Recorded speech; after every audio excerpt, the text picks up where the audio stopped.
امام جعفر صادق علیہ السلام سے ملتا ہے کہ امام کی بارگاہ میں امام کا ایک چاہنے والا آتا ہے اور کہتا ہے کہ امام، جو لوگ اس دنیا فانی سے گزر چکے ہیں لیکن عشق امام میں گزرے ہیں، محبت اور مودت امام میں گزر چکے ہیں، اور وہ چاہتے تھے کہ ان کی زندگی میں امام کا ظہور ہو، تو کیا جب امام کا ظہور ہوگا وہ امام کے ظہور میں شامل ہو سکیں گے؟ اور اگر ہو سکیں گے تو کیسے شامل ہوں گے؟ تو امام فرماتے ہیں کہ اس میں شک نہ کرو کہ امام کا جب ظہور ہوگا تو امام ان کے سرہانے جائیں گے کہ جو محبت امام میں اس دنیا سے گزر چکے ہیں، کہ جنہوں نے اپنی رفتار، اپنی گفتار، اپنی تنہائی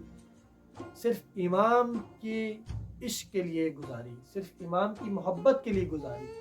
تو امام ان کے سرہانے جا کر کہیں گے کہ خدا کے اذن سے تمہیں اجازت ہے کہ تم اٹھو اور تم میرے ساتھ میرے لشکر میں شامل ہو،